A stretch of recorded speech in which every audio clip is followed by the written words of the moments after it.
Hello,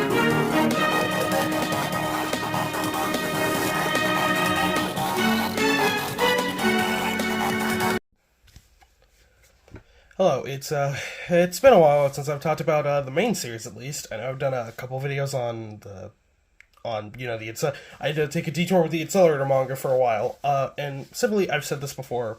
The first couple months of 2023 have been rough for me, and I just haven't been in the mood to read. But the past couple days, I read through Volume 10, and now we're going to talk about it. Honestly, this video is probably going to be short, because usually with the 2-hour volume, there is a lot of information, mainly set up, for the conflict of it, so you get a lot of stuff. But with this, since it's 2 volumes, you get a lot of the setup and, like, really thick stuff in the first volume, so Volume 10 is kind of just the payoff. But there is a lot of good stuff in this volume. This is probably the best volume of the series so far, I would say. So, where do we start? So, this volume directly continues off where Style, Tsuchimikado, and Toma have completely figured out that, okay, what we're dealing with is not stab sword, it's the Crossapita Croce Pietro. I'm just gonna call it the Crossapita for the rest of this video, just for the sheer fact of I am terrible at pronouncing other words in other languages. Like, I'm pretty good at pronouncing stuff in Japanese, just because I've been exposed to so many words in that language. But stuff like Italian, Latin, Spanish, French, especially French, or German, I'm fucking terrible at.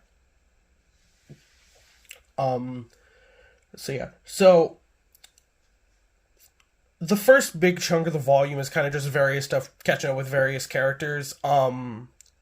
It's mainly just Tsuchimikado and Toma figure out that how the Croce de Pietro works.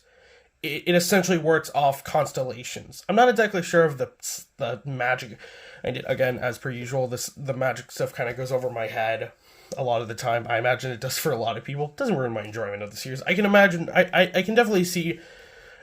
Before I got into Toaru, I remember seeing a tweet that was like, "Oh, Toaru is so hard to read," and I'm like, "Yeah, kind of." It's just Kamachi. The magic stuff really gets complicated, and I imagine it just gets more complicated as the series goes on. But it has to deal with, like, astronomy magic, that kind of stuff.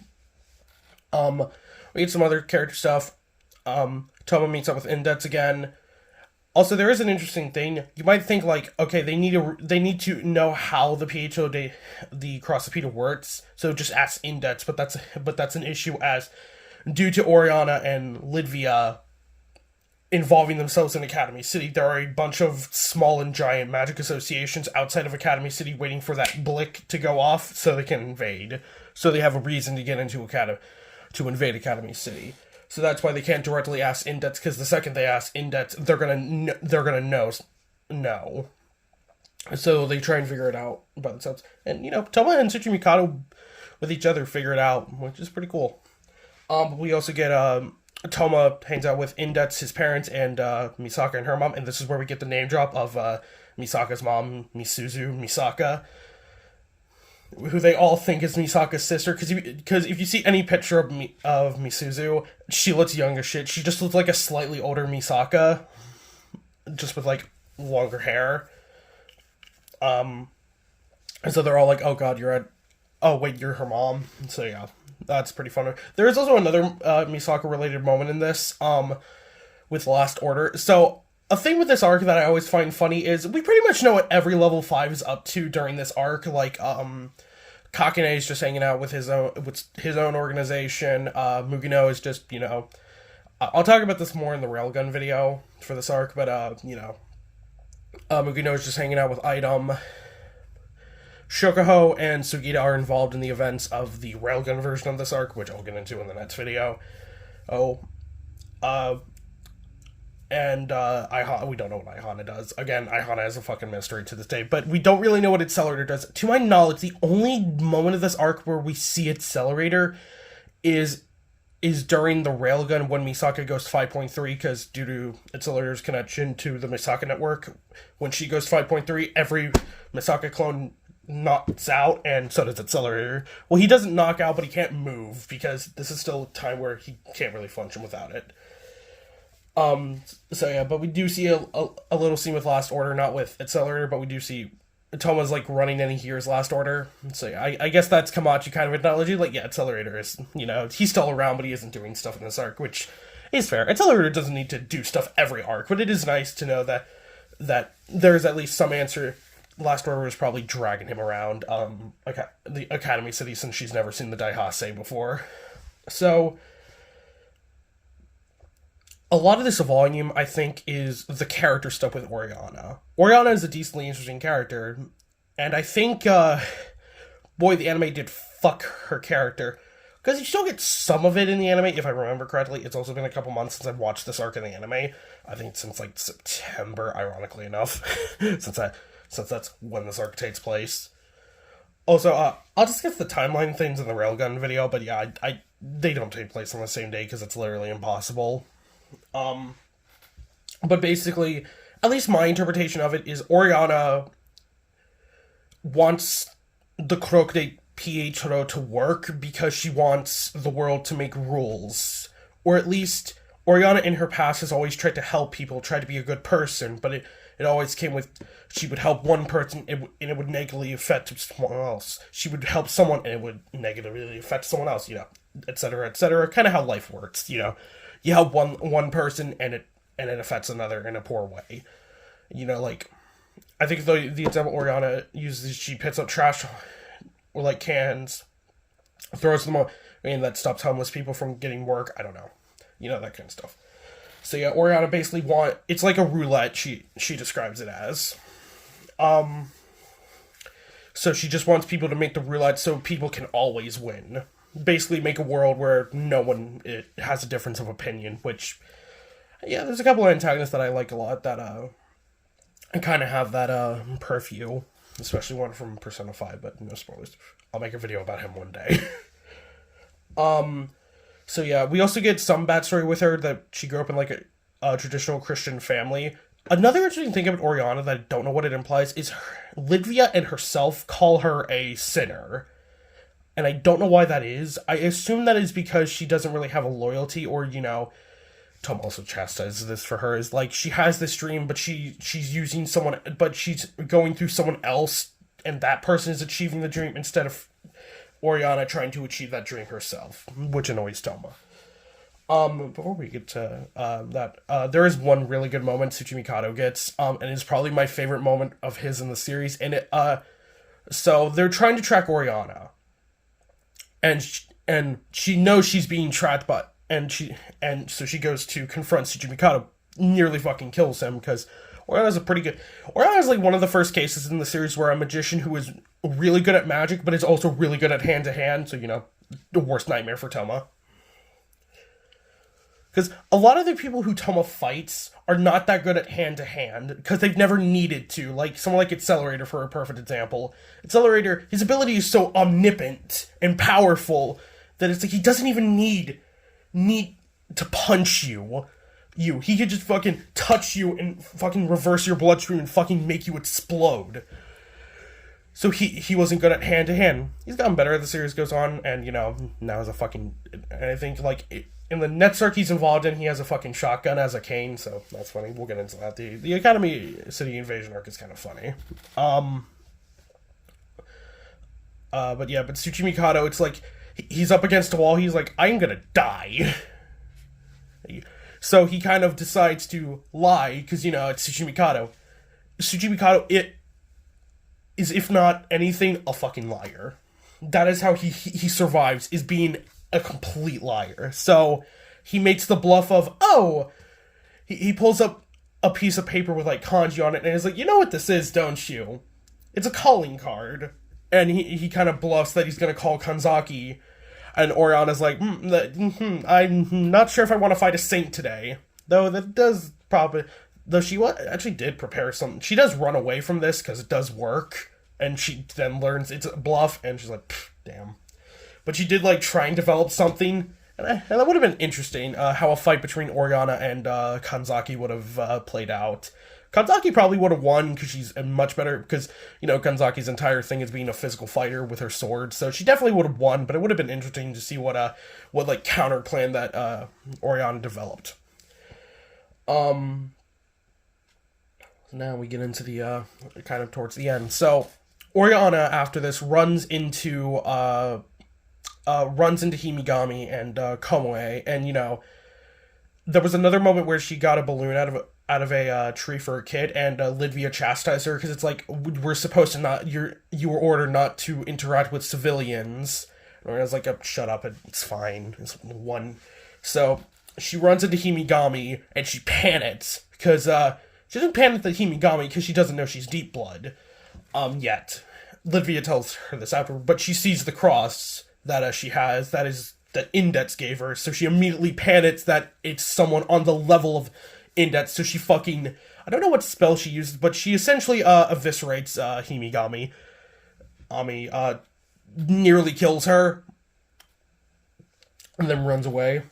Livia chastises this to her, because it's like, you did, hey, that was a civilian, and specifically Deep Blood. That incident with the alchemist, so, you nearly killed a civilian, and Oriana was like, well, fuck. But, Oriana kind of has a policy where it's like, if I have to hurt some people during this to save a lot of people, that's fine. So, Toma and Style find her. We also get some funny interactions with Style and Komoe. I don't know why Kamachi decides they should have funny interactions, but they do, and it's amusing, because I finally kind of discovered the reason why Style is 14. Style is like a guy who's like 6'5", literally Jotaro height. And it's as like a 14-year-old, and I finally figured out the reason. I guess you could have figured this out. I guess I should have figured this out sooner, but it's because Style has a very obvious crush on Index. And, Index is like, I think 14 or 15. She's around 14 to 15 as the series happens. So, to not make it creepy for him crushing on her, he just made Style and Index the same age, but it's like, Style doesn't look like before. You should have at least, made Style kind of shorter. But yeah. We also get a lot of Toma and Style interactions in this volume, which is always nice. I have said this before, but they are a great duo because they utterly fucking hate each other, but they're a really good duo. So that goes into the main conflict of the final chapter. So they track down Oriana to District 23, which is the aerospace and plane division, because Academy City has a bunch of divisions that are specific stuff, and of course, they have one for, like, aerospace, going into space, that kind of thing. So, they try and climb over a wall. I think Tsuji Mikado gets electrocuted by either the security system or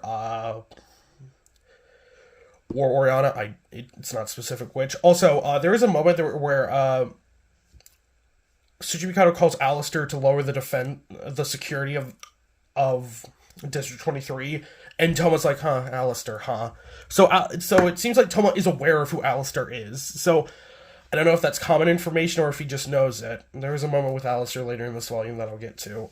So Style and Toma confront Oriana, and I have to say, this is a much better fight in the light novel. It is great. Mainly just Toma has a massive speech to Oriana.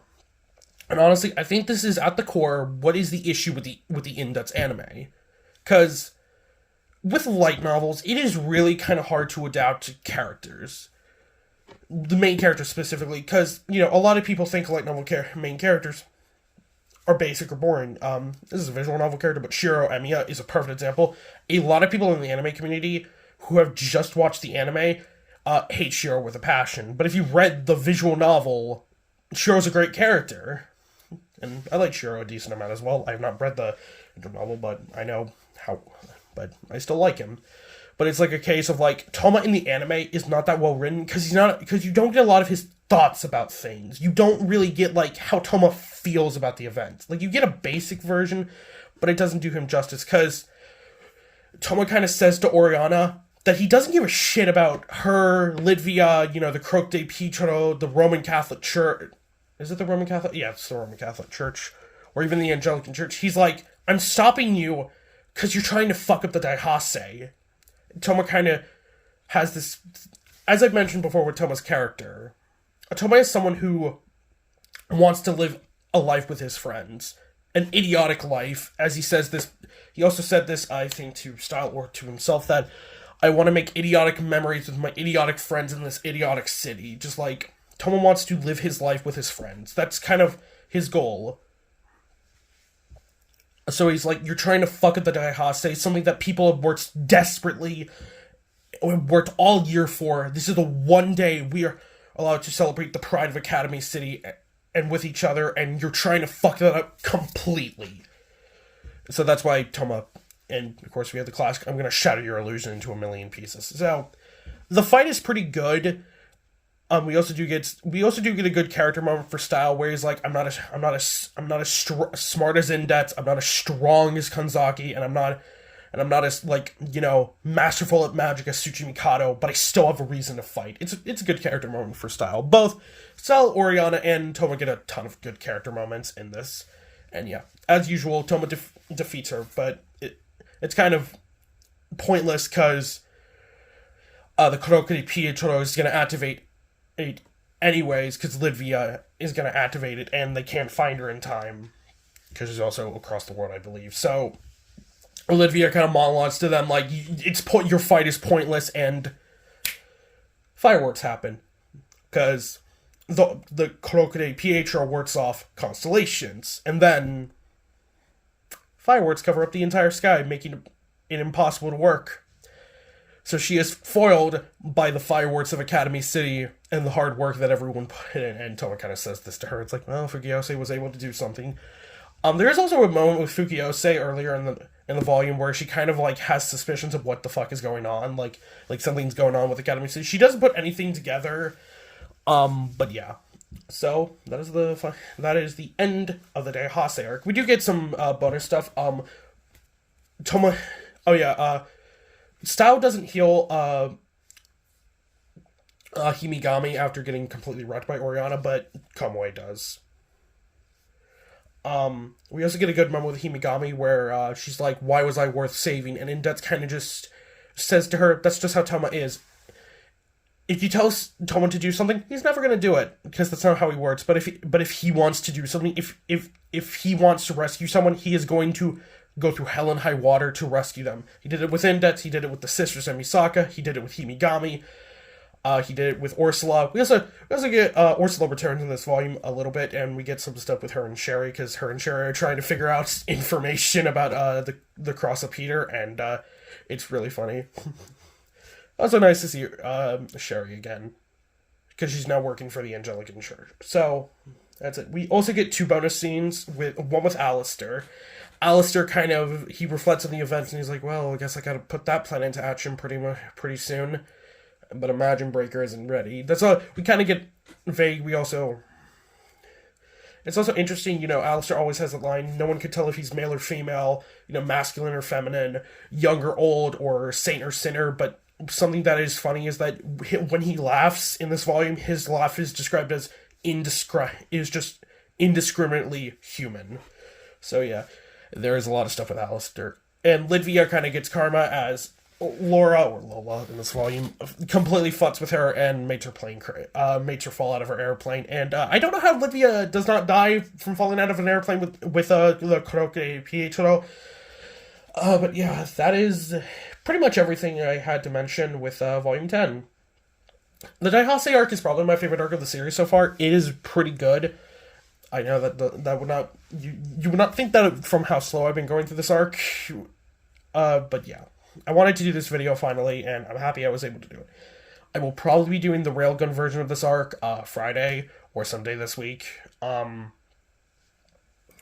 Someday, I don't know.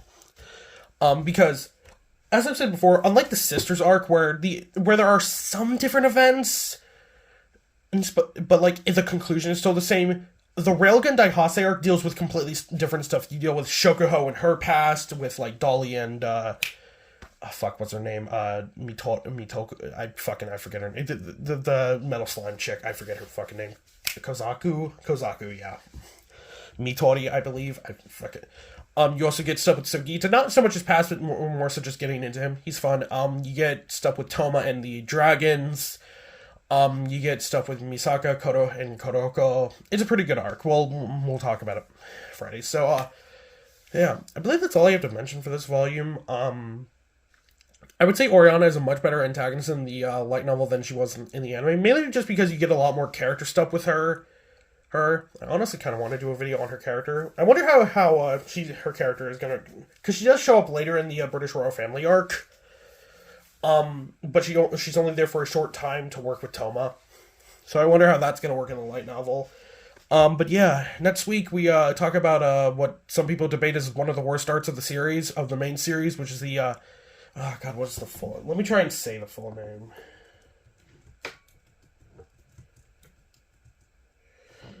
Okay, the La Regina del Mere Adriatico arc, or the La Regina arc, or the Queen of the Adriatic Sea arc, which is where Toma and Index go to Italy. We also do get some more stuff with Ursula and the Roman nuns, and yeah, it's a good companion piece for this arc and the Ursula Aquinus rescue arc. But yeah, I guess that's all I have to say for this video. If you like this video, like, comment, and subscribe. Tell me how you if you liked this arc more in the anime or the manga or the light novel. I also should be reading the manga. I also want to read the manga soon because I want to see the differences, because I know there are some differences. And next week we'll talk about the La Regina arc, or some time in the future. I don't know.